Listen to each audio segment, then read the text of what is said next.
That's not the one that we're going to shoot off there. Where's our head?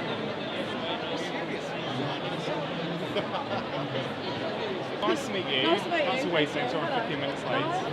We're waiting too long. How do you feel health food stores fit into the whole programme for the health of the nation?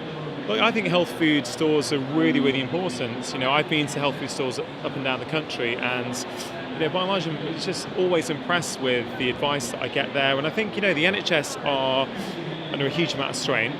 So anything that, any sort of resource that we can use to help to help our patients understand more or get some more advice, whether that be pharmacists or health food stores or nutritionists, I think all these things are fantastic. And actually, if the NHS is going to cope with all this chronic disease that in a large part is driven by lifestyle, we need to start utilising the resources that exist, and I think health shops are one of those. Fantastic. Patrick, you have any thoughts on how our health food stores fit into the health of the nation? I think they are our natural health service. Most people who start health stores do it, they want to make a living doing something they believe in, and they want to help people. And not everybody can necessarily afford to see a practitioner. They go to the health food store, they ask questions about the things that are bothering them, they get some very useful information.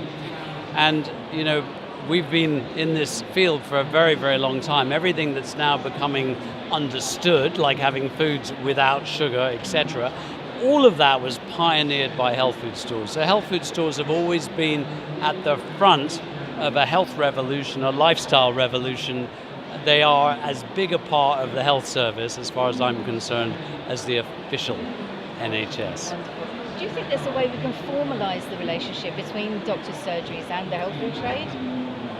It's very hard to say at the moment. I think the one thing that I can say is that I think the times are changing. There's more and more doctors now, medical doctors, who are open to the term that's sort of taken off here in the UK as lifestyle medicine, which is the idea that how do we use our lifestyles as medicine? I think for years we've recognised that lifestyle has a role in preventing illness, but the thing I'm trying to get across more and more is that actually lifestyle can be used to actually help treat and in some cases reverse illness. And I think that's sort of the missing link at the moment. I think things are changing. I run a course for doctors now that is accredited by the Royal College of GPs, where we teach them how to prescribe lifestyle medicine. We had about 200 doctors in January. We're running it again, I think next weekend. I think we've got sort of similar numbers again.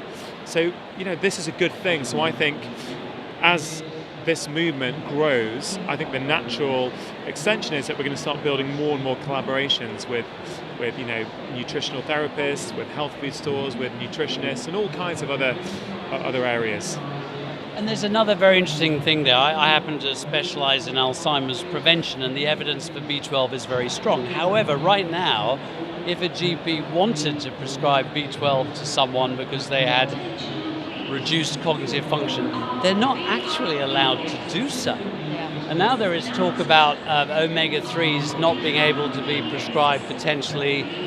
So there's a lot of areas where the science is good. The doctor might want to recommend it. They can't actually prescribe it. It's not available through the system. Send them to the health food store. Personally, I don't think everything in life should be free. It's a lovely idea, especially for those who can't afford it. But the reality is that we need to take charge of our own health. We need to spend a little bit more money getting real food, supplements when they make a difference, and they do. And obviously the place to go is the health food store.